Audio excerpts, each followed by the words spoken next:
Our job was to take Crown's new range of colours, which they'd come up with 5 keywords for, like passionate and sexy, and realise that using a CG fluid that obviously looked like photoreal paint. RealFlow was perfect for this commercial because once we'd come up with the first initial look and feel of the paint with the viscosity settings, tension and forces, this could easily be used in all of the following shots. And apart from a slight bit of tweaking, it was the exact same setup throughout, which was great because you knew what you were going to get from each shot almost before you'd done it. You could rely that it was going to give you the output that you needed.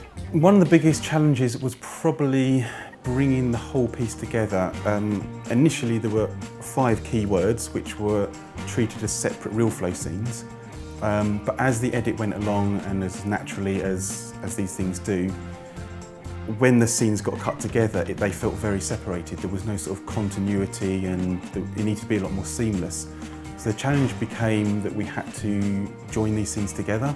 But the great thing about RealFlow is we could use the bin loader system where you could take your bin files from older scenes, bring them into your current scene and still let them interact. So you could get approved animation of another simulation, bring it into your current simulation, have everything interact without editing the approved simulation.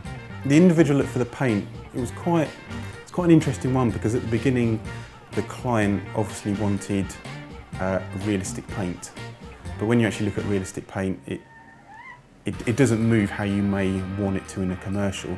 So obviously that's where a bit of artistic license comes in. So to begin with, we had to come up with a look that reflected Crown paint, but was also nice and natural and artistic for a commercial. So coming up with nice flicks of paint from when words emerged from liquid and getting that approved by clients, it wasn't tricky, but getting the right style was quite hard to begin with. But once we'd all got the same sort of technique and an approved look going, RealFlow made it very easy to use those same controls for every shot.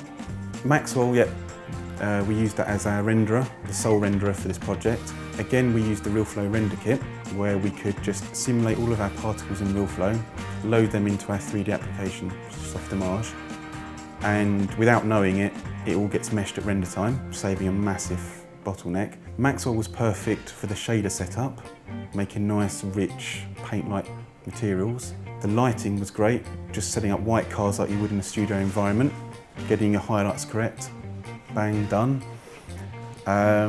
And the great thing about Maxwell in this project was, as not only was it the only renderer used, there was hardly any compositing needed at all in After Effects. No colour fixes, no sort of mask fixes or glows or blooms or anything like that. It was all done in the renderer.